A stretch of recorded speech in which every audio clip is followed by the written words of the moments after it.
And a top of the Friday evening, everybody. Chris McDonald, final McFiles show of the week. Grateful to have everybody. We're so thankful that you've been with us this week. It's been a pretty turbulent week in the country, and it's not stopped tonight. And we are following the situation in Iran pretty closely. Let me get my hat on straight. like, I don't know what I look like. Willie E. Coyote, I guess. It's good to see everybody. We had a little eventful night last night, and we hope that the crazies stay away from the chat tonight, but that's all right. If they don't, we'll deal with it. But we're grateful to have you tonight, and this is a Friday night. No guests tonight. I'm going to do a little wrap-up show and share some stories with you that I think you need to know about, and we'll take your questions. Comments throughout the night, and we're not going to keep you that long, but we'll keep you till we finish. How about that? We'll just say that. It is Friday night, and I like doing the shows later at night. We seem to get a more robust audience later, and it is growing evident by the hour, I believe, that America is getting ready to be drawn into this conflict in the Middle East.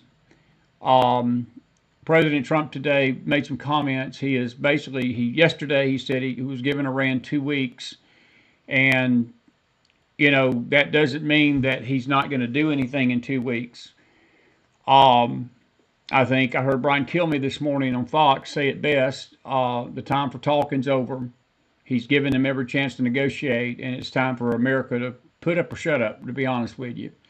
I'm not pushing us into this war, folks. Nobody wants war. I saw a comment last night, and I wasn't upset with the person that made it. They're a good person. I know the individual that made the comment, and they said that he doesn't need to listen to the warmongers. And I want to remind you tonight that us going to war with Iran is actually not going to war. They've declared war on us. They declared war on us 46 years ago when they took our hostages captive, and they killed American soldiers at the Cobalt Towers. They killed our Marines in Lebanon. I remember that. I was just out of high school. It was the summer, maybe the fall. I take that back. It was September. It was September of 1983. And I was sitting at my desk, my first job really after high school at the Credit Bureau in Tallahassee. I was working there inputting data. And I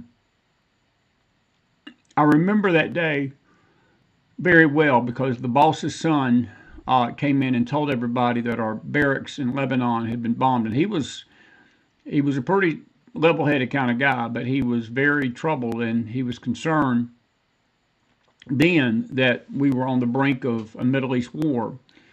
And Reagan tried his best to handle the situation. This was just a couple of years after the hostages had been released. Iran exacted revenge a little bit on our country through that, and it was determined later that Iran was behind it. And then in 1996, the Cobalt Towers incident, where American blood was shed. So, and you get down to what happened in Iraq. There's a lot of people trying to make the same equivalency out of, well, we went into Iraq thinking there were weapons of mass destruction. There turned out not to be. So we're doing the same thing with Iran, claiming that they're close to the bomb when we're really not sure. And I guess it comes down to whether you trust President Trump or not on this, or whether you don't.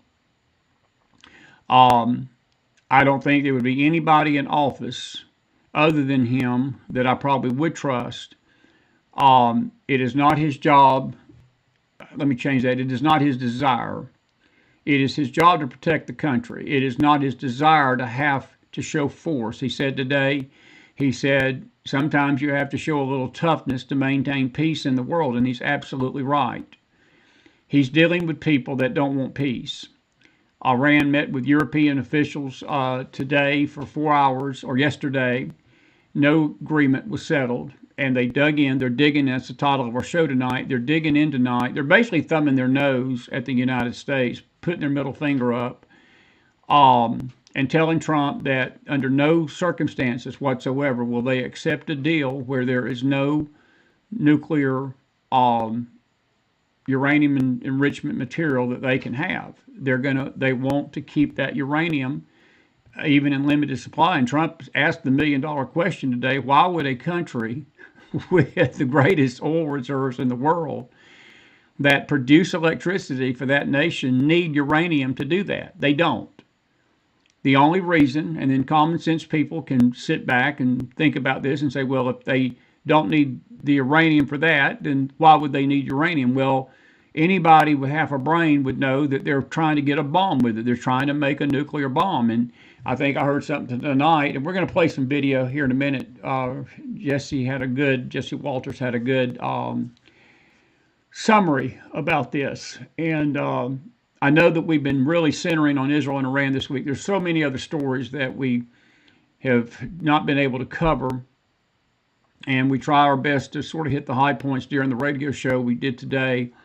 I want to thank Angeline Marie, by the way, for a great show last night. I want to thank Eric Karen. What a good job all these folks did this week. It has been such a blessing to have them, and we've just had some good shows this week all around, and I appreciate Eric coming on Monday night, and we had Angeline last night, and my memory escapes me. It's pretty bad. I tell you, folks, I got so much on my plate sometimes I forget who we even have on the show. But we had a good show Tuesday night, and we hope that you've enjoyed the shows. We've been trying to keep you updated about what's going on in Israel. And James Akers is not able to be with us this week. He'll be back next week. Ricky will be back with us. We got James R. coming late Monday night. It'll be a late show, but it'll be on Rumble and X. And we're going to be talking to him and get his perspective on this. So we've got a lot of good folks coming next week. Amy Miller is going to join us for something unrelated, but we'll get her thoughts on this and some other things. And we may have some surprise guests. Magdalene Rose has been sort of busy. We're trying to get, these guests rotated in each week. And but it's been a good week. But our focus has been Israel because this affects America. This affects our nation, the safety and security of it. And I think that we need to be aware that no matter how hard President Trump is going to try to keep us out of this, I'm afraid that he's not going to be able to. And then the question goes back to, what do we do? Do we simply supply Israel with the weapons to get the job done? Do we intervene militarily ourselves? Do we put our boys at risk in the Middle East, which that will inevitably happen if we do? I heard a chilling statement this afternoon by a commentator that they're concerned that Iran may have a secret nuke facility somewhere. And folks, it's not out of the possibility that should America enter this war, that they may already have abilities and capabilities to fire a nuke and hit a U.S. interest either in Europe or possibly even here. North Korea right now, another hardened enemy of the United States, has got a range right now. Their missiles could reach California. And I'm sure they're working on technology that they want some of those missiles to reach further. And it's the world that we live in, not the world that we want to be in. And I don't necessarily disagree with the fact that there are warmongers in D.C. There's a lot of them. But in this case, I don't think it's the same thing that happened in Iraq. I think that there is viable intelligence that Iran is closer to this bomb. And the one thing that I believe that we can look to is that when Trump left that G7 summit, he had the dinner with the state heads and left. He did not stick around for the extra day. He came home immediately, met with the Security Council, Presidents don't do that unless there's something very serious. The D.C. Doomsday Jet has flown into Washington. Um, I've listened to these commentators talk about Trump and how he handles these things. He handled this the same way he handled with the Syrian situation back in 2017, 2018, when he warned Bashar al-Assad not to use chemical weapons. He did. And Trump systematically, with very great thought, basically went in and solved the situation with a matter of a day or two, and Bashar al-Assad never used chemical weapons again. Whether this is going to be the same result in Iran, nobody knows tonight. Whether it will result in a democracy rising from the ashes and the people being free, I wouldn't count on that. This is an Islamic country, and I think the people of Iran themselves, they're Muslim, and they want a Muslim-type government. We cannot import American democracy to Iran. We just can't do it. Nation building has failed. Iraq is a great example of that. That's what Bush Jr. tried to do, and it resulted in the death of thousands of lives. And I want to go back and mention Iraq.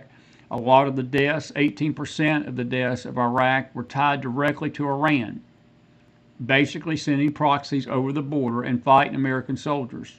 They found Iranian weapons. They found evidence that the Iranians were setting off these IUDs, and our boys got killed, and again, blood on the hands of these Iranians. So when I hear the fact that we're trying to start a war with Iran, that is absolutely untrue. No, Iran has brought this on themselves. They were given 60 days to come to the table in fairness and in honesty. They're not going to do it. They're not going to do it. Tonight, they're as good as telling the United States, under no circumstances are we going to accept any deal that we can't have that enriched uranium, which is needed to make a nuclear bomb. And the way I look at it, giving him 2 weeks, which I don't think Trump is going to give him 2 weeks. That's just my opinion. We'll get yours in a little bit. I don't think Iran's got 2 weeks. I think it is despicable what they're doing tonight. They hit an Israeli daycare today. They have targeted hospitals. They have targeted civilians. They have warned Israel. They've told Israel to their face, that's what we're going to do. You keep bombing us, we're going to bomb your civilians.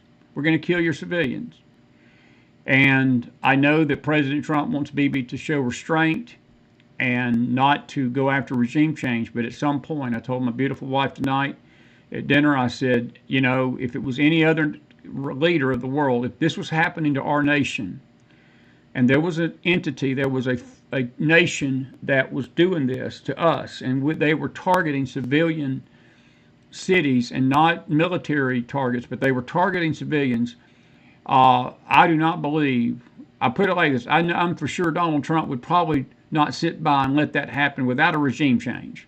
The person in charge of that and the person doing that would meet the end of a B-52 bomb or worse. To put some fears to rest tonight, I do not believe that we're going to be putting ground troops on the ground. It's not, I don't think, necessary.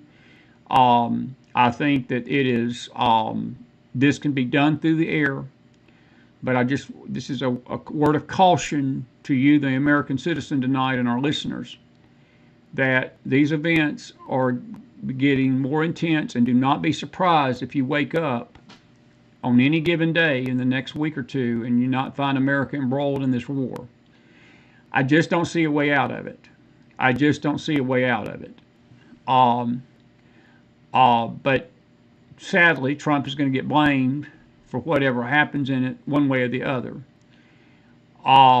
The other story that is parallel in this that is not getting a lot of attention are these lawless riots and this lawlessness that is going on in our nation tonight.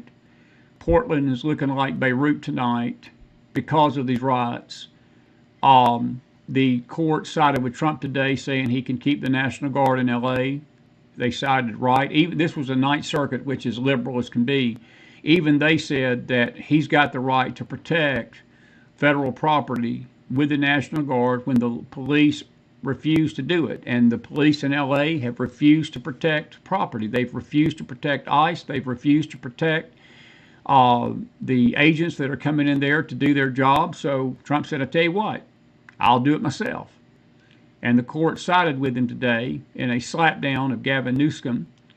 And and then you have Hank Johnson of Georgia, an embarrassment in my home state, getting on a guitar today. I'm sure you saw that. I think we've got the video of that.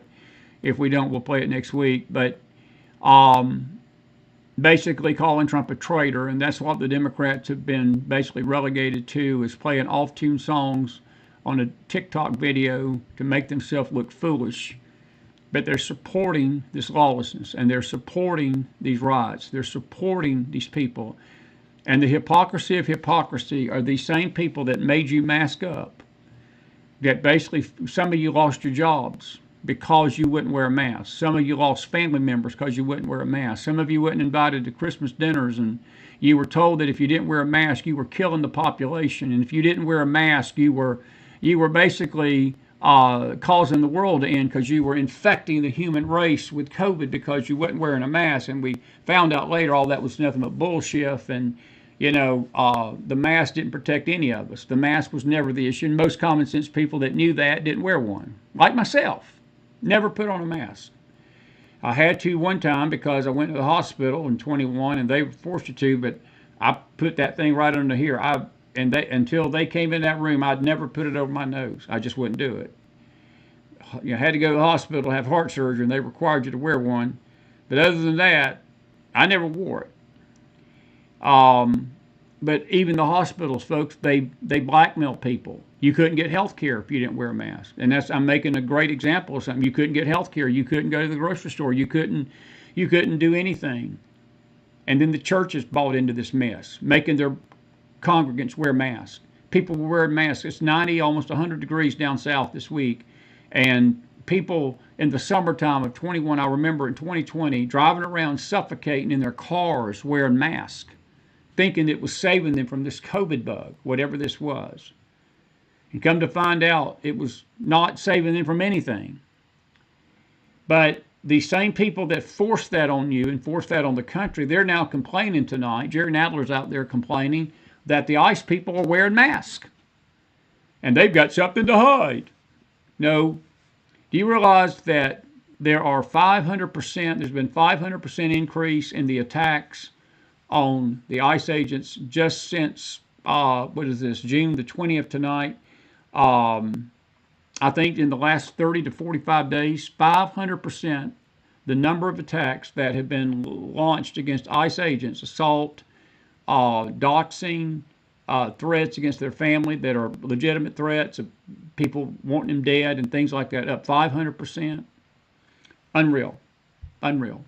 That's why they wear a mask, to protect their identity, to protect themselves from these hoodlums and these Black Lives Matter, these Iranian, Palestinian, pro-Palestinian, anti-Israel, anti-America, flag-burning leftist radicals that need to have their carcasses in jail. Period. Period. Every one of them. You know, what makes our country great is also what puts our country in danger. We are a free country. And people are free to say and do what they want, sadly, many times. And you have to hope that people use common sense and they do decent things and they do the right things in that. But many times they don't. And when they don't do it, they stand and they hide behind the First Amendment and they say, well, we've got a right to do this. We've got a right to burn the flag. We've got a right to free speech, and we've got a right to riot, and we've got a right to do these things. And to a degree, there's a bit of truth in that, because that's what makes America different. I can guarantee you they wouldn't be doing it in Iran tonight. These same people that are out there protesting America and saying, go Iran and save Iran and keep your hands off of Iran, if they were to reverse that protest and go into Iran tonight and start protesting against the Iranian government, they have their heads cut off or worse. I got to show you something. I'll just let this be the first little thing I'll show you tonight. This is a picture of, let's see here if I can get it on while the computer does this. This is a picture that someone on X posted tonight. Dr. Malouf, he's a good X-follower. I follow him. He said in 2024 alone, 882 Iranians were executed That's actual pictures there, for protesting against the Islamic regime, advocating for women's rights. By the way, that included 5 children that they hung. This is what would await these same protesters if they pulled this crap, and I got another word for it, but I'll be nice tonight. When they pulled this crap that they're doing, if they did it in any other nation, this would be their end. That is more than any other country in the world. They wouldn't do it in North Korea, I can tell you that. They wouldn't do it in China. They certainly wouldn't do it in Russia. But what makes our country great, folks, is going to wind up getting our country destroyed. And I'm not advocating that we quelch free speech. I'm not, because this is, again, what makes us America. And we don't want to quelch freedom, but we have a spirit of lawlessness that's in this land. And if we don't clamp down on it, and we don't clamp down on these lawbreakers, because once you cross the line and you start burning buildings and destroying property, which is a federal crime, by the way, it is a state crime. You're not allowed to go out and burn somebody's house down, or burn somebody's business down, or break glass, or steal and loot and beat up people in the street and throw Molotov cocktails at police and do all of these things that these looters and rioters are doing. You don't have a right to do that. That's not free speech. That's when it crosses over into lawlessness. And once you cross that line, your free speech rights are gone. And sadly, a lot of these people that are doing this are illegal themselves. They're not even supposed to be in the country. They're protesting against a constitution that don't even protect them from what they're doing. And I've never seen a political party in my life that has defended this stuff like the Democrat Party has done. I've just never understood it. And I'm just telling you tonight that this is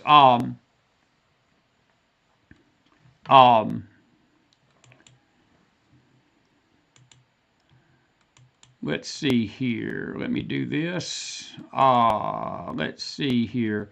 Folks, just hang on to your questions. Please hang on to your questions for just another half hour. I'm about to take your questions and comments. Please listen to me. What makes our country great is about to get us destroyed. And when free speech stops and the lawlessness takes over and it's not addressed, then we got a problem. And we got a problem tonight. We've not really been able to cover that as much as I'd like to this past week, simply because of the Israeli situation. This Israeli situation is very, very troubling tonight, because it's going to affect all of us if this goes bad. I do want to make a couple of stories real quick as we move on into this tonight. There was a 5.2 earthquake today. I'm sure some of you heard about it. And it happened, there's the epicenter of it. And it was just southeast of Tehran, 5.2. There, I watched the X pages today, and people are swearing up and down that it was an explosion underneath and all that. Well, every earthquake agency out there that measures and monitors these things reported it as an earthquake, regardless of what people think. It's an earthquake. It's 5.2. It happened this afternoon. There was actually one near Tel Aviv as well. It was a smaller one, from what I understand today. But it was near this nuclear facility. Is a possibility, and I'm not saying that it's not possible, but regardless of what caused the earth to shake, a 5.2 earthquake, folks, is not a tremor. That's a pretty sizable earthquake. That will tear your homes down. And there was damage to homes in that area of Iran this afternoon. And these are, again, they're poorly built homes and so forth. But no word of any injuries or whatever. Here's Jesse Waters tonight. I want to play this, and I got something to say about Tulsi Gabbard tonight. But I want to play Jesse's take. This is him talking about Trump preparing for any scenario. I want you to listen to this. Some good points in this. We're going to talk about him. Roll tape. Fox News alert, President Trump making it very clear that if America has to get involved in Iran, It'll end on our terms. And it looks like he's preparing for any scenario. The E-4B Doomsday plane just made an unexpected flight to D.C. The $500 million aircraft was designed to withstand nuclear blasts and keep top government officials safe when threats are off the charts. And it landed at Joint Base Andrews under the cover of night on Tuesday. Right now, the United States has 2 destroyers anchored in the Mediterranean, the USS Sullivans and the USS Thomas Hudner. Both of these $100 million platforms have been shooting down Iranian missiles. To the south is a carrier strike group, the USS Carl Vinson in the Arabian Sea just off the coast of Iran, flanked by 4 warships providing security to U.S. bases in the region, and a super carrier, the USS Gerald Ford. It's on its way and should be on the scene soon. Dozens of F-16s have been repositioned from Italy to the Saudi Arabia. What he's saying there, folks, and that should give you heads up right there that we're moving military assets into the Middle East. And when you start seeing this kind of movement of military assets and warships, look, I do not believe in my heart of hearts that Trump is going to sit by and let the Iranians just do what they want to do for the next 2 weeks. This is just my opinion. We'll get yours in a minute. But it's very interesting that this is going on. Roll the tape. And F-22s and F-35s are on their way.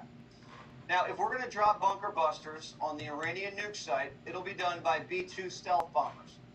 These aren't officially in the region, but sources tell Primetime they've seen tactical movement in the last 24 hours.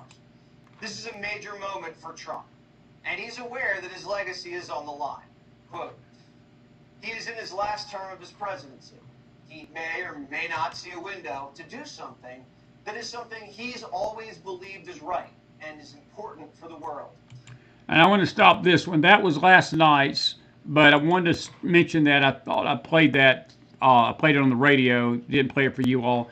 This is tonight's take. This is an updated version. Just an hour ago, Jesse Waters on what's going on. Roll the tape.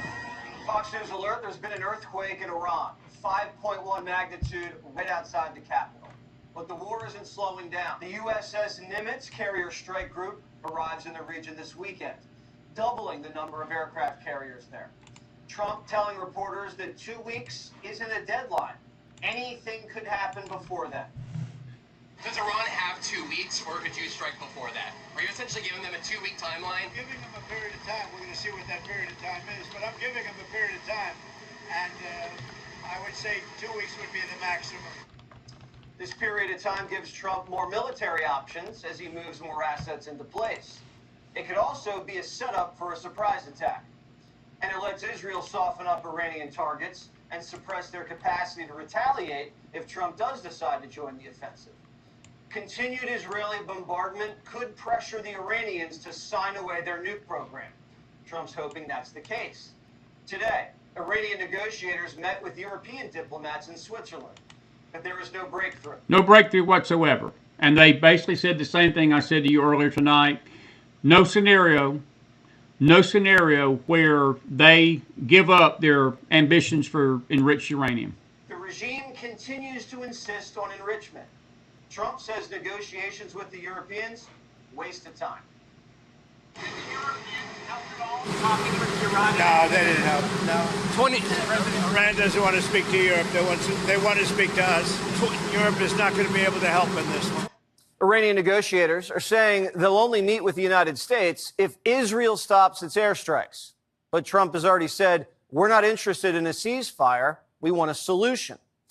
And the Israeli airstrikes have been very effective. Would you support Iran being able to have civilian nuclear energy capabilities up to 3.76%? You know. Now I want you to listen to what President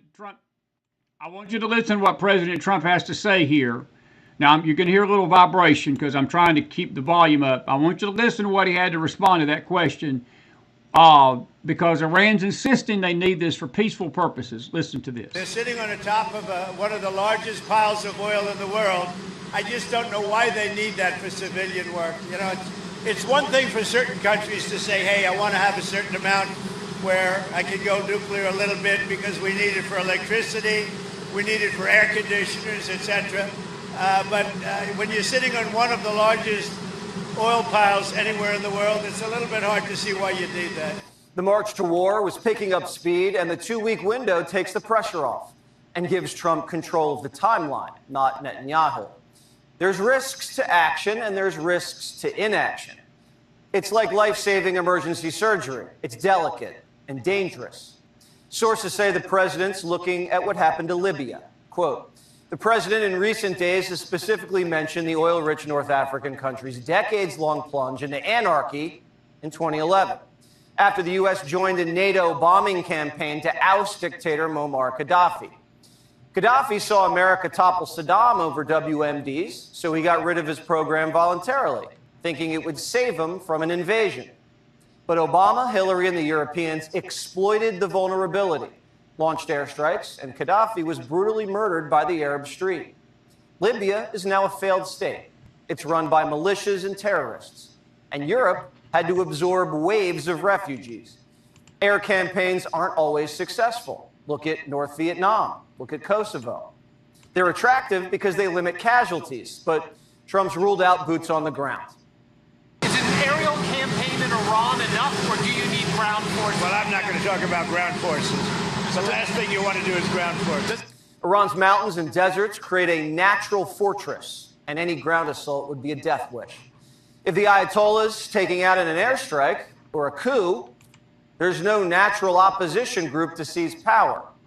Those in charge will be men with guns, and they will try to bring back some sort of clerical leadership, because after all, this is an Islamic republic.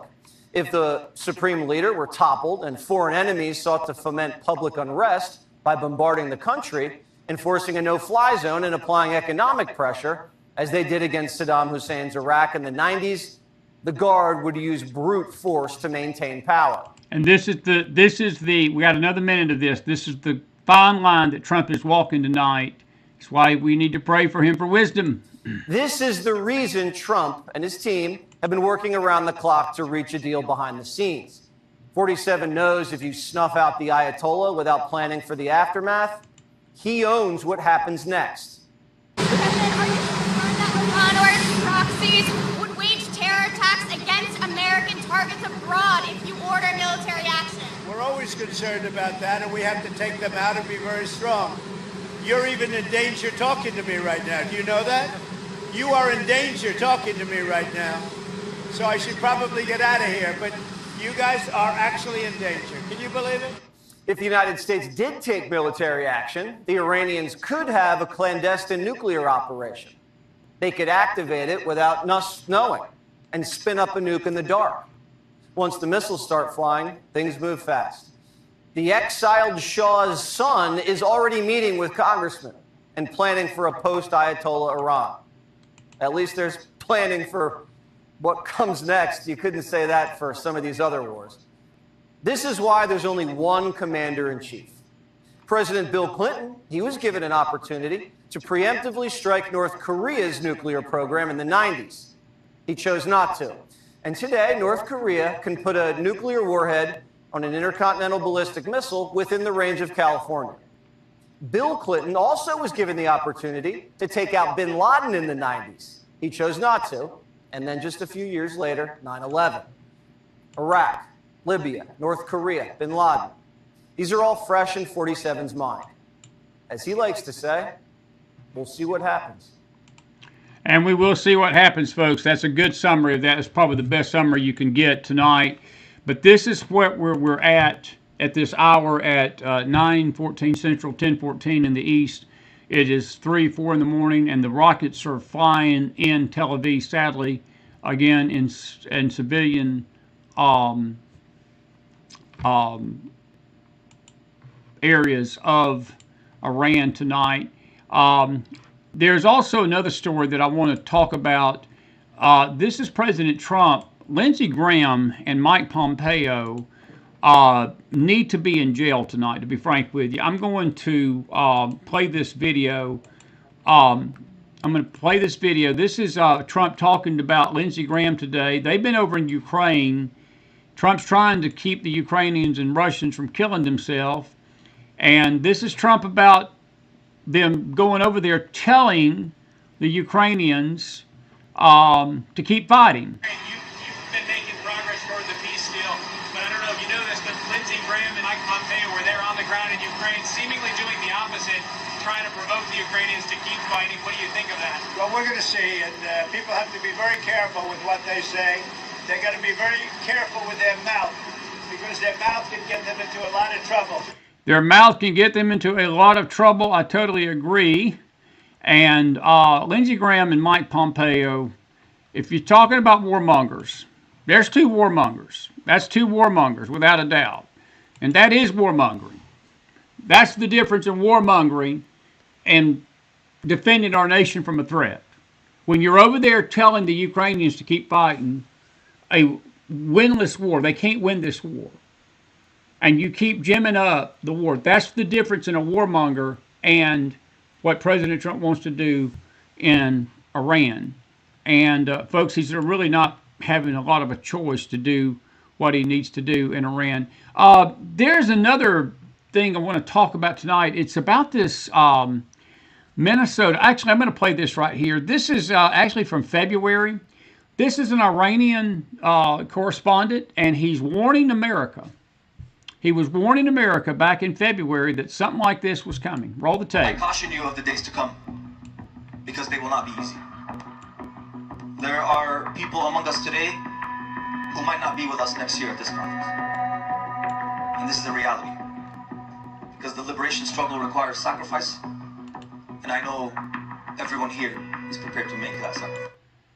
He's talking about the sacrifice of the Muslims basically blowing themselves up and fighting for the thing. This is not he's not pro-American. Let me make it clear. This is not some pro-American speech. This is how they think. And this is what's coming. Roll tape.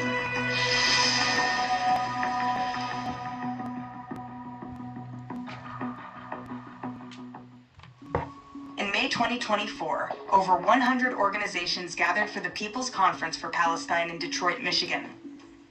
More than 3,000 activists were in attendance. Speakers celebrated the October 7th massacre, called for resistance against the West, and mapped out a vision for the destruction of America from within. The Palestinians who came to the United States understood their role immediately upon arrival. We, the movement for Palestine in North America and across the world, are here to fight until victory. This violent movement has been growing for decades. It's made up of groups including Within Our Lifetime, Students for Justice in Palestine, the Palestinian Youth Movement, and many others. After the October 7th attacks, anti-Israel groups in America were emboldened.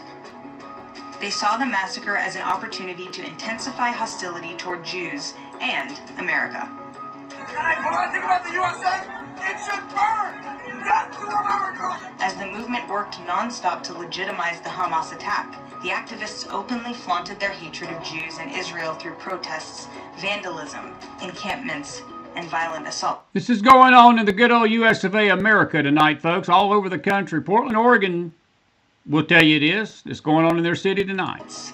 Both in the streets and on college campuses. Flags of terror organizations became commonplace in public spaces.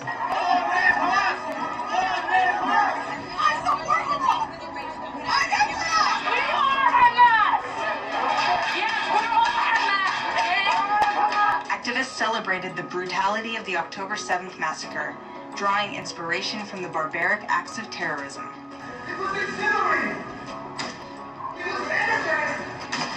Glory to our martyrs, our heroes who made the ultimate sacrifice. I salute Hamas. A job well done. On October 7th, Hamas declared war on Israel. On October 8th, their supporters declared war on America.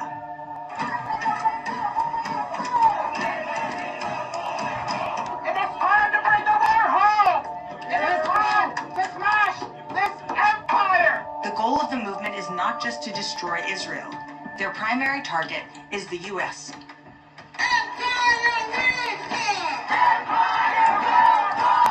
They call them... Folks, while I'm at it, that's no different than the rhetoric coming out of Tehran tonight.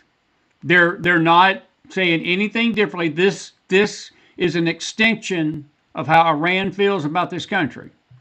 And I want to say it again and again. We're not taking issue with anybody's thoughts and comments from last night, but we are saying the warmongering is not America. This war was started long ago. It was started long before October the 7th. October the 7th just threw gasoline on all this. But we're in a conflict with a regime, with a nation, with whatever you want to call this, a spirit or whatever you want to call it, that wants to see that flag right there up in flames, just like that guy's doing right there. The beast, or simply empire.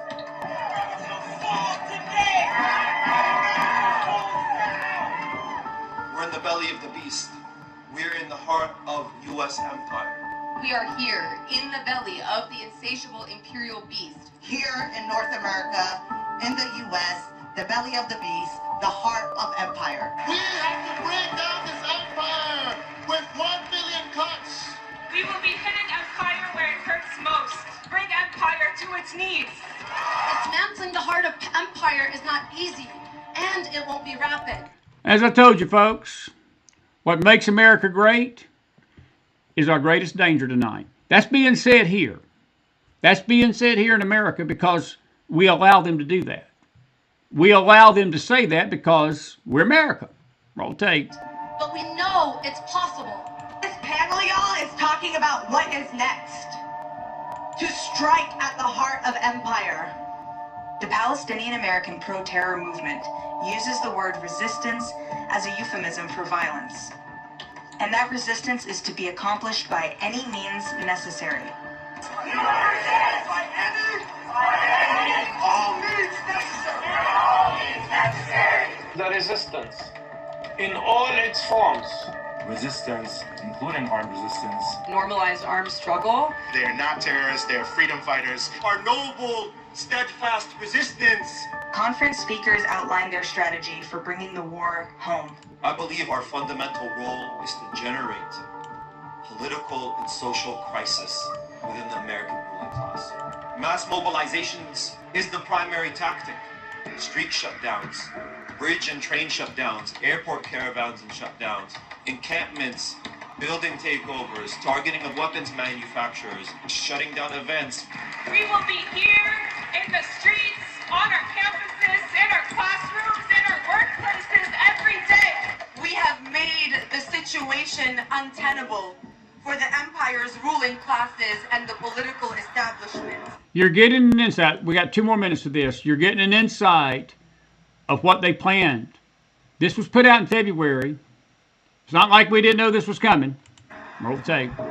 They have created a disruptive movement made up of students and faculty, turning young minds into anti-American extremists. Our movement has helped transform students into revolutionaries. Iran, Hezbollah, Hamas, and other factions that fight American hegemony in the region. People who are 18 and 19 years old on campuses truly understand these ideas now. Protesters target cultural and historical landmarks, seeking to destabilize the foundations of American society.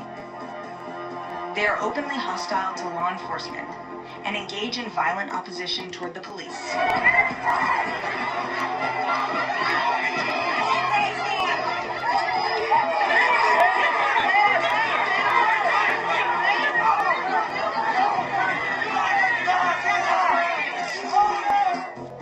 The influence of these organizations isn't limited to universities and public spaces. They've even reached the halls of Congress. Congresswoman Rashida Tlaib.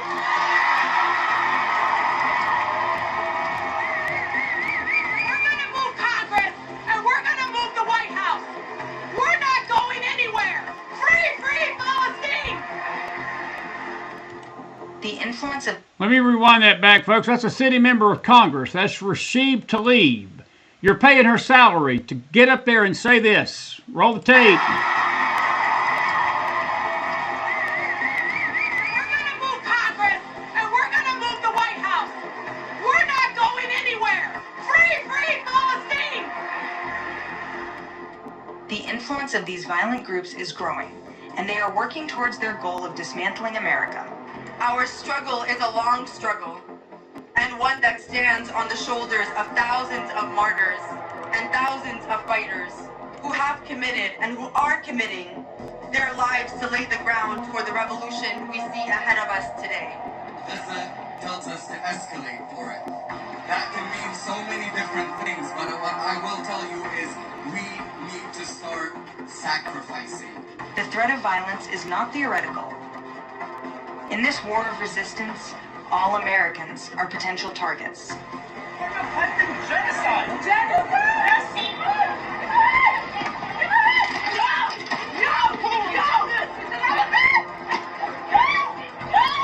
These organizations are determined to achieve their revolution, whatever the cost, by any means necessary.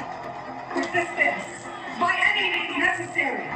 If the enemy refuses that you die, it must be killed. There is only one solution!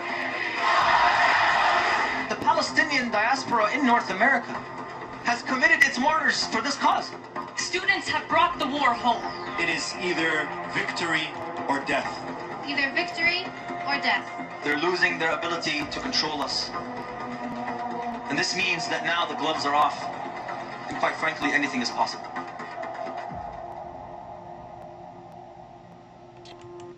Wow. You heard it here tonight. We're going to save that video. We'll probably play it again. Probably play it on the radio next week. Folks, that's eye-opening. And I saw it today, and I wanted to share it with you. Some of you, I think, are aware of this, but maybe not to the extent. Hearing it come from these people's mouths is chilling. Again, this was a conference held in this nation. They didn't hold this overseas. This wasn't held in Gaza. This wasn't held. This conference wasn't held in Tehran, Iran. No, this was held in the good old U.S. of A. And they're literally telling us it's intifada. It's not just Israel, folks, that's at stake here. And I think that is the part that I don't know if most Americans get. But because of this Jew hatred, because of this rabid anti-Semitism that is just gripping the hearts of so many millions, that they don't care if Israel destroyed, and then it's like I heard somebody use a analogy one time about somebody that's bitter. It's like strapping a time bomb on your chest, okay? And you walking up to somebody that you don't like or you're bitter at, and you say, well, if they'll touch that time bomb, it'll blow them up, you know? But the person that's wearing the time bomb don't have any clue that they'll get blowed up too. And I think that these anti-Semitic voices in America don't realize that these people that they think are their friend in destroying Israel, they're going to destroy you, my friend. You're not my friend, actually, but you know what I'm referring to. They want us dead too.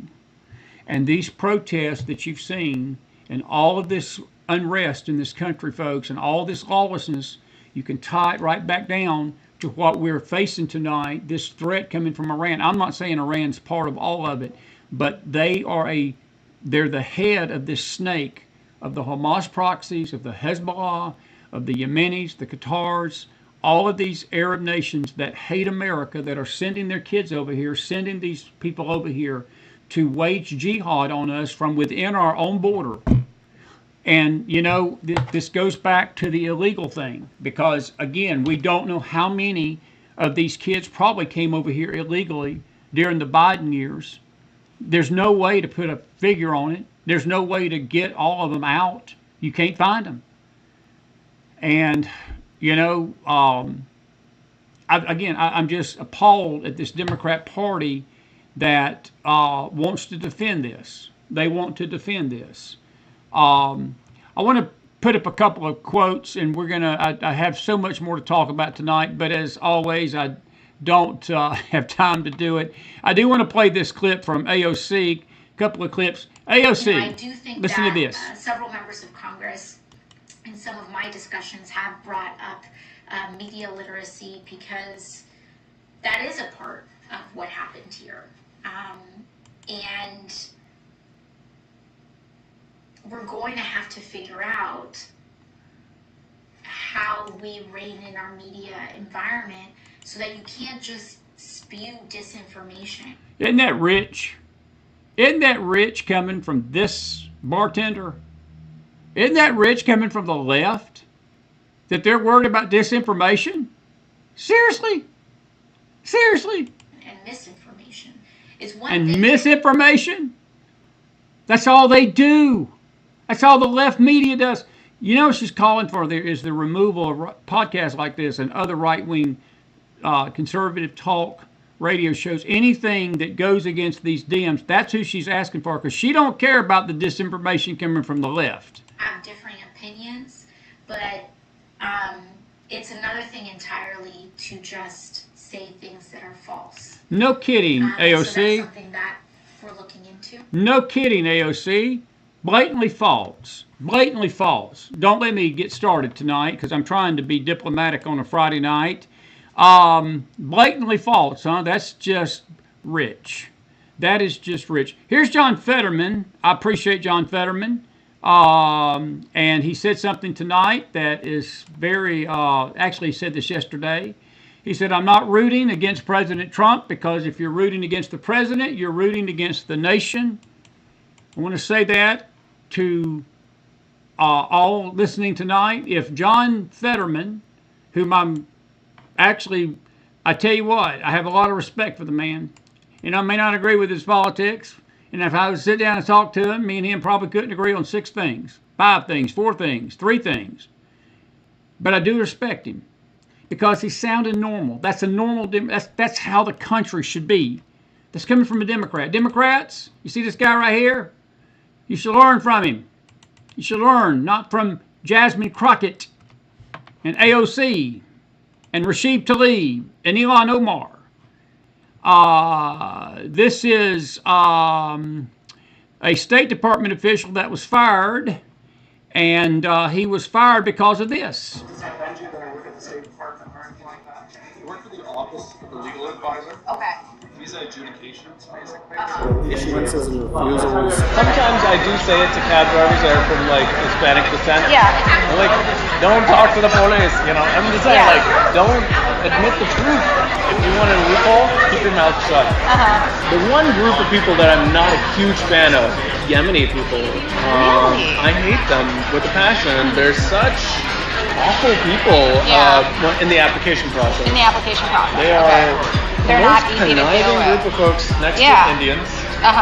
Let me explain what you're listening to there. I don't want to listen to more of that. Let me tell you what's going to happen. This is on our Twitter handle and also on our X page and Telegram page. I mean, he was fired today because he was basically helping these visa applicants. He was telling them that were coming over that they can avoid ICE, and he was helping these illegals get illegal visas that are not really right visas. May face criminal charges. There needs to be a house cleaning at the State Department.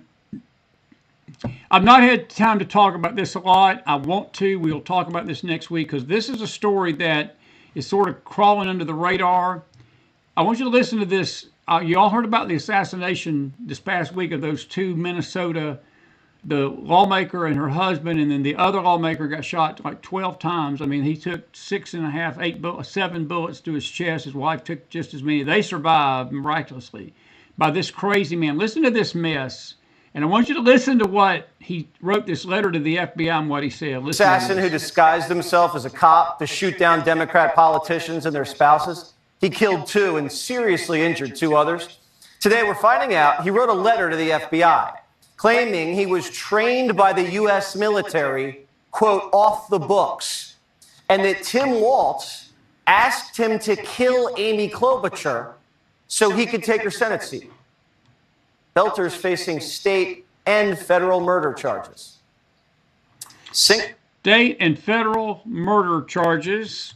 Wouldn't that be peachy if that went back to Mr. Walz's doorstep? It's amazing that he had this guy's name was all over Tim Walz's Twitter handle. He deleted all of those posts. He's deleted his social media, all these things. He was praising this guy. Wouldn't it be peachy? And I'm not saying this in a good way, folks. Assassinating a senator, you got to have some kahunas to do that.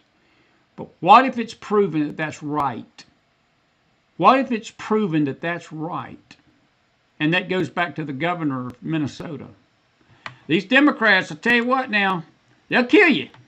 They just kill you if they don't like you. Here's J.D. Vance today.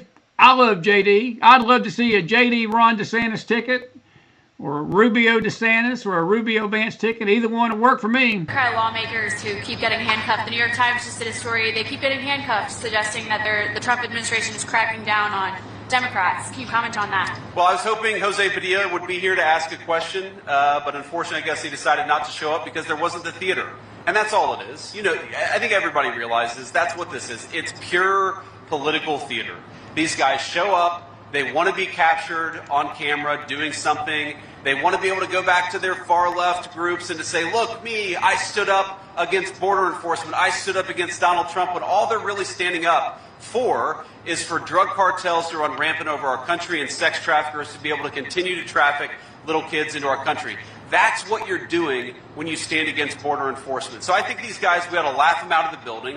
We ought to call them out for doing what they're doing, which is grandstanding. And if they want to work seriously on border enforcement and on keeping their communities safe, the Trump administration's door is wide open. But they're not doing that. They love the grandstanding. They hate law enforcement because they hate the idea of the United States of America having a border. It's a disgrace, but it is what it is. We'll do one more question. Here is another Muslim telling you their plans for America. Ones that they're doing it locally. Watch this one here. Go for it. We are buying these churches. This is Florida. We bought 3 churches so far, converted them to masjids, and now we have one we are buying with a school to make it, because we have to serve the same people. The people who were part of that community, one day they will be Muslims. So we'll make it into a masjid and an Islamic school for our children and their children, inshallah. 100 years ago, they invaded the Muslim world and they built missionary schools and destroyed Islamic schools and masjids. Today, we bring the favor back, turn their churches into masjids and their schools into Islamic schools, bring the light of Islam to here. We're able to buy ready to go institutions that have been there for a long time, but they emptied out. And now it's just... And that is their plan for America. Got to play you this. This is Jasmine Crockett yesterday on that Katie Couric interview that she called all us conservatives mentally ill. Listen to this. Kamala Harris, light years ahead of Donald Trump as it relates to qualifications, as it relates to her overall resume, and as it relates to the fact that she was a lot younger. Everybody said that they wanted to get rid of Joe Biden because he was too old. Then you had a younger, qualified, non-felon candidate, and somehow the people still chose the old white man. Texas, what were you thinking? Please tell me what you were thinking. Please tell me what you were thinking. This is the, I want to play this, and I don't have any problem playing it. This is Candace Owens' comments, which are despicable and vile. And Tucker's trying to embarrass Cruz here, but I want you to see this. Some of you heard about it. You've not seen it yet. We're going to deal with this next week more, but don't have time to tonight. You don't Watch have context this. for it and you don't Watch know what the Bible this. it is, but that's like your theology? I'm confused. What does that even mean? Tucker. I'm a Christian. I want to know what you're talking about. Okay. Where does my support for Israel come from? Number one, because biblically we're commanded to support Israel. But number two... Hold on. Hold on. You're a senator, and now you're throwing out theology, and I am a Christian, and I am allowed to weigh in on this. We are commanded as Christians to support the government of Israel? We are commanded to support Israel. And What does that mean, Israel? We're told those who bless Israel will be blessed. But what? Hold on. Define Israel. This is important. Are you kidding? This is a majority Christian country. Define Israel? Do you not know what Israel is? That would be the country you've asked like 49 questions about. So that's what Genesis, that's what God is talking about. The nation of Israel, yes. And so is that the current borders, the current leadership? He's talking about the political entity called Israel? Yes, he is, Tucker. The current one that was reformed in 1948. I can help Ted out. Genesis 12:3, folks. They that bless Israel be blessed. They that curse Israel be blessed. Pray for the peace of Jerusalem, Psalms 122. Joel talks about God is going to bring the nations together and basically confront them about they're dealing with his land and tearing their land apart, tearing his land apart. That land belongs to God. I wish Tucker would get me on his show. I tell you, I'd be more than happy to tell him where in the Bible it talks about us supporting Israel. Tucker don't want to hear it. Tucker believes that all this talk about going into Iran is because of Israel pressuring the government to fight their wars for them. It gets worse, but I wanted you to hear it from the horse's mouth, the jackass's He's talking mouth. about the nation of Israel. Yet nations exists, and he's discussing a nation. A nation was the people of Israel. Is the nation They're the God's descendants of referring Abraham. to in Genesis, is that the same as the country It is. run by Benjamin Netanyahu? It is. Yes. Yes. It is. And I'm really happy he said that, because when you hear it, you realize how And now the anti-Semite word of the year. ridiculous it sounds. Even if you're not following a theology, if you don't identify as a Christian, you realize that you have a senator that is sitting across saying that his number one reason, he didn't say one of the reasons, he said my number one reason that I support Israel is because the Bible commands me to do so. Wow, Candace. Wow, Candace. What's so wrong with that? What's so wrong with that? What's so wrong with that, you hater?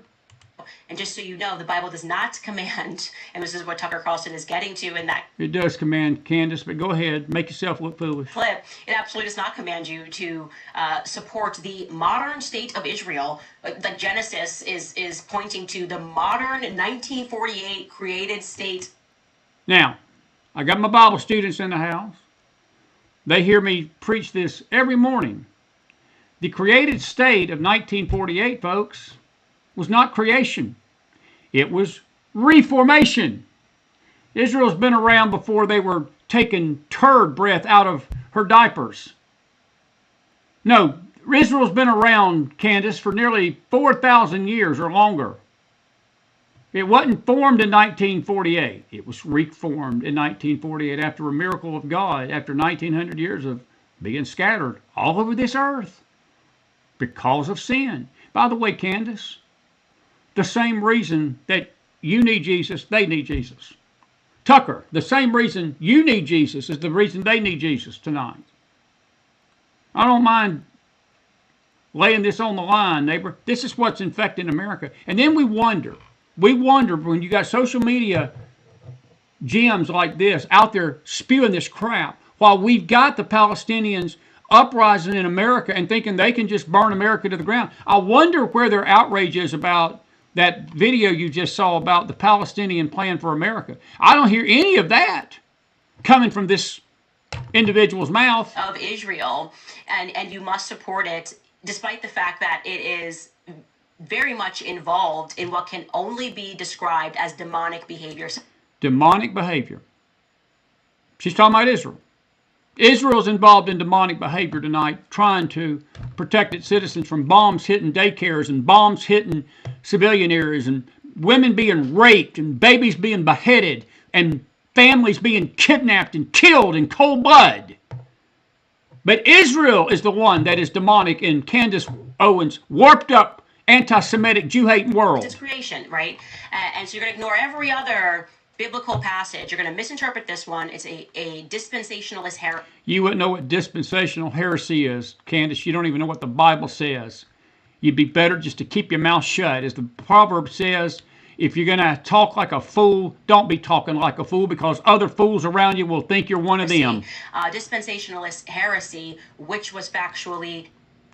And she went on to say a lot more than that. I want you to hear that for yourself, because I was told by certain people that I was misrepresenting Candace Owens. We've been told that. Well, I think Candace Owens is a great person. I've never seen her talk like that. Well, you just did. You just did. You just did.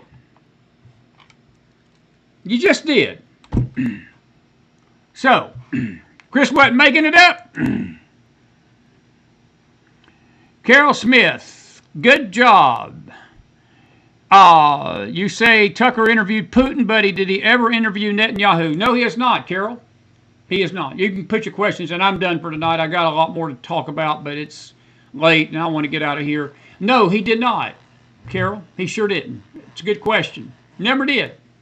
You know, it's amazing. I heard neither Tucker, not one time when he asked Ted Cruz all those questions, trying to bait him up, trying to, and you didn't see the whole interview. The whole interview was a vile, rude attack. He asked Ted Cruz what's the population of Iran, which Ted probably, if you asked me that tonight, folks, I couldn't tell you that unless I looked it up. I mean, he was asking him about the different sects and the people, and again, this bait up, and it was all headed to this part of this interview that he was going to slam him about his biblical beliefs about Israel. Now, granted, Ted Ted's not a Bible teacher. He's not a pastor. He's not an evangelist. You know what's sad to me, though? If Tucker was to sit down with most preachers in this country, they couldn't do any better than Ted Cruz did. And I've got no issue with Ted Cruz. I know there's some people that like him, some people hate him. I guess that's all of us. There's some people that like Chris and some people hate Chris. It's all right. I've gotten used to that. It's all good. Whatever floats your boat.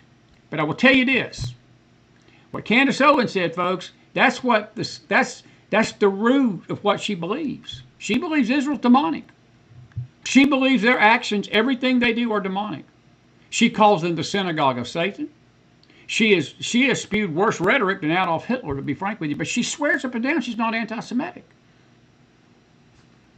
But I'm just shocked that I didn't hear one statement out of either one of those sewers, out of either one of those sewer mouths, that mentioned the civilians that have been killed by these Iranian rockets. And you know, it's amazing. I'm just shocked that none of the mainstream media, with the exception of Fox, they're reporting on it, and Breitbart and Gateway Pundit is, and the McFiles is, the McFiles News Network is, that these Iranian missiles are not targeting military targets, they're targeting civilian targets, folks. They hit a daycare today with the intention of killing kids. I didn't hear any of that in that. No. Not anything about Iran's 46-year war on America. And I guarantee if I was to present that video, if people were to present that video we showed you tonight about the Palestinian goal for America to Tucker and Candace, they'd blow it off. They blame Israel for that. They say, well, this was created by the Jews. The Jews created that. The Jews did this. And if they couldn't blame the Jews, they blamed Trump. I read an article tonight on Breitbart. Did you realize that there was a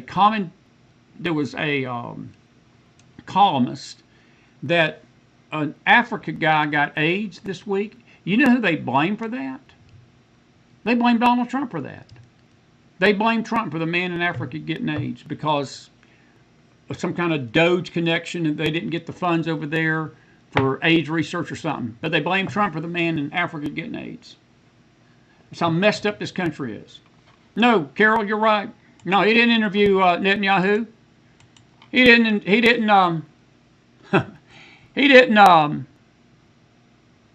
Yeah. Betty, I disagree with your statement. Ted Cruz should not have prepared because he knew he was coming. Betty. No, I don't hold Ted Cruz responsible for this interview. That I feel I got to call that out a little bit. No, Ted, what was he going to prepare for, Betty? What was he going to prepare for? Tucker didn't come in there with any fair motive. I wouldn't have survived that. I mean, I'd have probably been able to quote the Bible to him more than Ted was. But when you get in that was a setup. When I've seen these types. I disagree with that. I totally disagree with that. There was nothing Ted Cruz could have done to prepare himself for that. Because Tucker's like that with everybody. He hates everybody that believes we need to defend the country. Emmeline says it comes as Owens, who married former son, right-wing activist George Farmer in 2019, an anti-Semitic blood libel on social media. Emmelina, that's absolutely right. He did. She did, and she's not been the same since. She's not been the same since. That's well said, friend. Thank you. I was hoping you could send that image to me, the beautiful one you did on Facebook, to my email, and I'll just McFilesforum@gmail.com if you can send me that file. I love that. I'm going to actually use it on the Face Network if you can do that. I love that image you had on your page with the line of the tribe of Judah and the Israeli flag. I thought that was beautiful. Your point is excellently well taken. It's well taken. She has got a husband that is very anti-Semitic and blood libel, and not good. Not good. All right, we got about 10 minutes, and I'm going to be out of here tonight. Have you enjoyed the show? By the way, while I'm waiting on a question, I didn't even want to mention Juneteenth. And by the way, I forgot to mention this tonight. I should have mentioned this at the beginning. Today is the 50th anniversary of the movie Jaws. I remember that movie like it was yesterday. I got a few thoughts about that before we close tonight. But this is Abraham Lincoln thanking all you dumb blanks for celebrating Juneteenth yesterday and rioting in the country and burning stuff down in honor of the slaves being freed. The part of this that you don't tell anybody, and because you don't know, because maybe picking up a book would not give you the time to bust glass out and walk down the street burning an American flag and spitting on our flag and spitting in the face of white people and calling white people every name in the book, you might need to be reminded that the Democrats are the ones that own slaves. And the Republican, that one, freedom. That's why we fought the Civil War, folks. It wasn't the Republicans that were holding on to the slaves. The Democrats wanted to hold on to the slaves. And Lincoln said, you're not going to do it. He had the resolve that Donald Trump has tonight. He's telling the Iranians, he said, I don't care what you want. You may want a nuclear bomb. You're not getting it, period. And if I need to go to war to make sure you don't get it, I'm willing to do it. Lincoln told the country, he said, if it means me going to war to stop slavery and to root slavery out of the South, I'm going to do it. And he did it. It almost tore this country into smithereens, but by the help and the grace of God, this country was more united after this fact. And to the black community tonight, and I say this with all due respect, you can hold your breath if you think for 1 second that we white folks owe you anything in reparation for that, for slavery. Hold your breath. Hold your breath. You ain't owed a blanking thing. Look, there has been some horrible things done in this nation racially. But let me tell you something. Racism always works both ways. There's a lot of reverse racism too. So if you want to talk about racism, we'll have a talk with you. But don't bring this to the white people and say it's all our fault. Because, see, there's just as much racism toward the whites from the black community as there are whites to blacks. And I will say this tonight, folks. Our country is not a racist country. There are racists in this country that need Jesus. But I will tell you this. We have a predominantly faith-based audience. In all my years on this network, I don't think I've ever had to delete a racist comment toward a colored person ever on this network, because we've got faith-based people because they love Jesus and they know that's not right. I've had to deal with some anti-Semites, and I've had to get rid of a few of them, but I've never seen anything racially race-baited on my network. In 7.5 years, we don't allow it. You know why? Because there's something in my heart. There's someone in my heart that loves all races. And when it says, for God so loved the world, it doesn't put a qualifier on what color of skin the world is. And when you get among Christian believers, there is no racism among true Christians. So this reparation talk, you can scream, snort, and hold your breath. It ain't going to happen. It ain't going to happen. You're not owed a thing. You're not owed a thing. I'll just leave it at that. I'll just leave it at that. I'll just leave it at that. Anyway, let's see what we got. Chris Davis, real quick. Do these leftists know what's going to happen to themselves and their loved ones if they get what they're wanting? No, Chris, they don't. They don't. They don't. Roger, you says, my Bible tells me all things we are seeing and hearing would happen in the last days. Let not your heart be troubled. My heart is not troubled, Roger. I'm with you on that. I know that we are in the last days, but I think that we need to be concerned as a nation because we're in dangerous times. Because we're in dangerous times, we need to be aware of the times we're in. There are many that don't realize that, Roger, even though your statement is correct. We don't need to be troubled. We don't walk in fear. We walk in faith. But see, I believe that a lot of this is all tied together. I think that this thing with Iran, ultimately, we are dealing with the head of the snake that is probably supporting and pouring money into these protests here in this country, trying to take us down from within. Iran may not ever need to get a bomb to take America down. They may already have their proxies right here to do that. And I think Trump is aware of that. By the way, speaking of President Trump, didn't know if you know this, latest approval number, that's powerful. 56%. That's Rasmussen. That's today. That was yesterday. It's the highest that any president has had in their second term. Even Ronald Reagan didn't have that approval rating in his second term. That's incredible numbers there. That's getting into almost 2/3 of the country.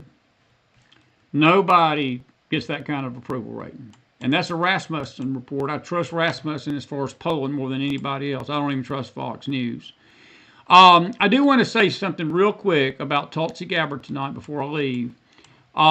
Trump and her have been sort of not on the same page about their messaging. She came out tonight, and we're going to talk about this next week, that the media misquoted her and misrepresented her statements back in March. And she's basically she and Trump are on the same page. I think they've always been on the same page. And I tend to give her the benefit of the doubt right now. Me and Angeline talked about this last night. Of all Trump's cabinet pick, I was more leery of her than any of them. But as of now, I'm going to give her the benefit of the doubt that this was just because I don't trust the media. I can tell you this, I trust Tulsi Gabbard more than I trust the media. I definitely trust her more than I do the media. And I don't doubt that they probably put stuff out. I'm going to, if you go back and listen to what she was saying, they took a little bit of snippet of what she said and turned it into what she was saying as policy, and it was not. And that's what the media does.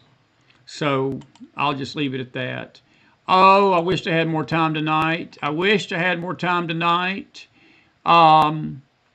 Dennis Floyd says, I don't know why we sit back and allow our enemies to come tear us apart from the inside. Are we stupid, or has God allowed a blindness to come over us? Both, Dennis, both. Iran has sought a meeting with Russia, China, Pakistan, and Algeria, all leading us to what is coming. Emelina, I don't believe that is not relevant right now. Russia cannot save Iran. China cannot save Iran. They met with Europe today, but they've not met with Russia, unless there's something secretly going on behind the scenes, which I don't doubt. But there's been no public meeting between those powers, no. I disagree with that statement. They're not going to, I don't care if they seek a meeting or not. It's not going to do them any good. It's not going to do them any good. All right, final poll number tonight. Do you think President Trump will act on Iran sooner than 2 weeks? 77% of you say yes. 23% of you say no. And I tend to agree with the yeses. I don't think Iran's got 2 weeks.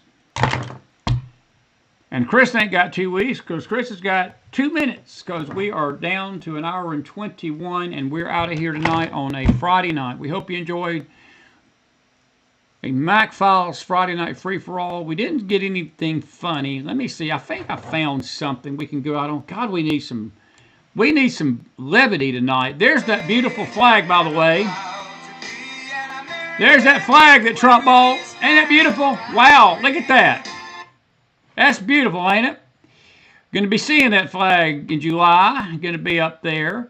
That's some good stuff. A couple of quick memes, real quick. Only traitors defend invaders. I'll agree with that. This is Tucker interviewing Luke Skywalker. He says, what is the population of the Death Star? Ted Cruz tweeted that out. I like that, Ted. Good job, Teddy. Good job. Now, this one, I think Cleo sent me this one. Are we nearly there yet? Y'all remember this? That's a reference to Soleimani. Soleimani was a puff of smoke on the Iraqi air tarmac back in 2019. We may be headed for that. We may be headed for that. By the way, Clint Eastwood said if you could reason with a Democrat, there wouldn't be any Democrats. I'll leave that alone. This is another tweet by Trump tonight, and this is about Jessica Tarloff. I'll tell you what, I'll leave this. I'll leave that one alone until next week.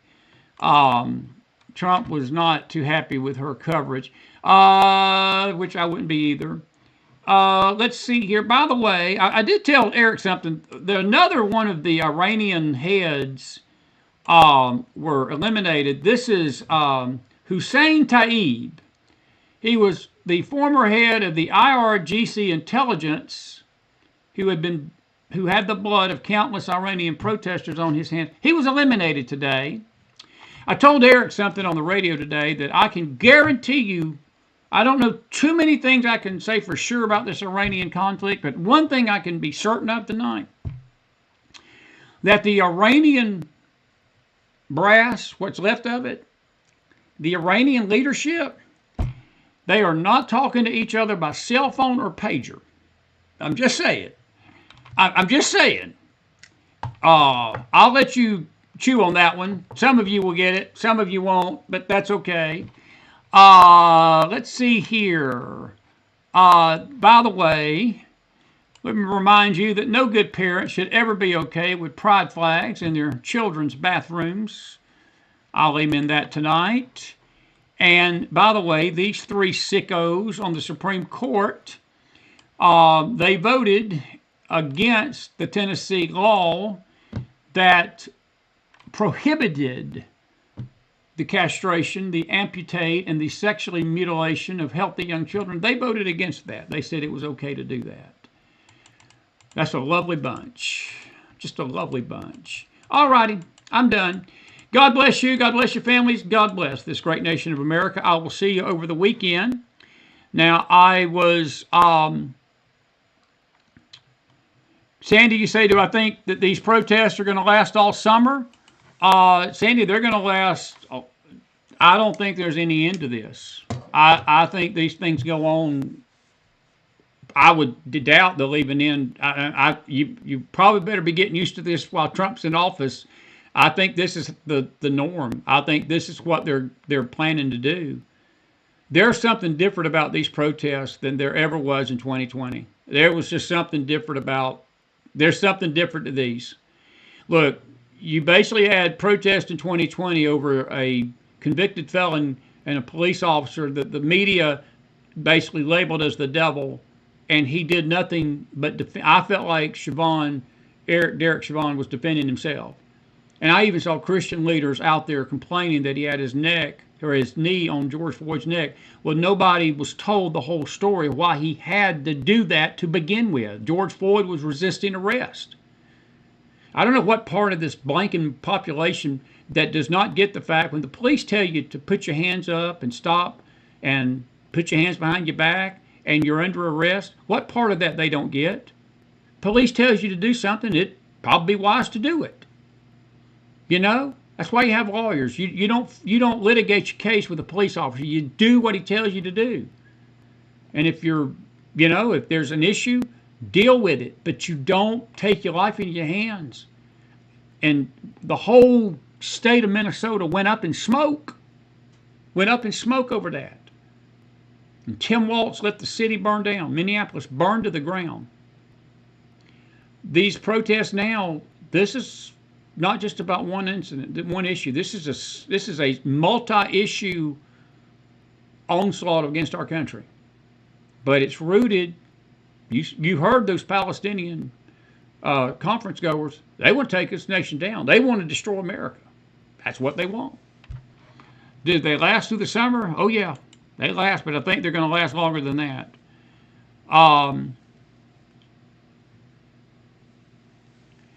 Jay, you said protests will last until he finds the source of their money. That may be true. That may be true. But I think they last longer than that. In Molina, lawlessness is not increasing anymore. It has exploded. It's going to increase more and more. All righty. Listen, we will be here Sunday. I am not 100% sure we'll be here Sunday morning again. It'll be Sunday night. But we will be here for a service on Sunday. We'll be back to normal next week. We will see you next either Sunday night or Sunday morning, one or the other. And then Monday night, we'll be back. We've got, who do we have Monday night? I think some guy by the name of Christopher Wayne McDonald. We may have Ricky Wilson with us. I know she'll be with us either this Monday or the next. And then we're going to have a late midnight special on just our Rumble channel and our X channel with James R. It'll be a sort of a sideshow. Our radio show will continue to be aired next week, Monday, Tuesday, Wednesday, Thursday, Friday. Monday will be a replay show 2 to 3. And we'll have some great guests coming next week. We're working on the guests. It's always trying to get people scheduled around ours and ours around theirs to get them on here. But we're going to have some folks to talk to you about a lot of stuff. We hope you've enjoyed the show tonight. I think you survived the Mac Man. He was sort of mellowed out a little bit tonight. I was getting my temperature up, and I had to calm myself down with this Candace Owens crap. But that's all right. But, folks, let me tell you where we stand. We stand with Israel. We stand with the God of Israel. And we stand with this nation. And we stand with President Trump. We trust President Trump, and we believe that he's going to make the right call. It's not an easy decision, and no matter what he does, I think we're all need to be aware that this country is in great danger tonight from a lot of fronts. The same enemies of Israel are our enemies. And their enemies that want them destroyed want us destroyed. And the quicker we come to that realization, better off we're going to be as a nation. I'm afraid many don't come to that. Many are not going to come to that. And they do that at their own peril. I heard Trump tell those reporters today, he said, you all are even in danger standing here right now. And see, what he's saying is that, look, the Iranians, there's rumblings and proof that they tried to knock him off in July. And I don't doubt that. But keep your family safe out there. Be alert. Be sober. And pray for your country. And pray for the peace of Jerusalem. And if you lose things to pray for, McDonald, Christopher, and Kathy, McDonald, remember us. You don't remember anybody else, because we can sure use your prayers tonight. And we thank you for being with us this week. May the Lord bless you. Have a great weekend. I'll see you sometime Sunday. Have a good one. Good night.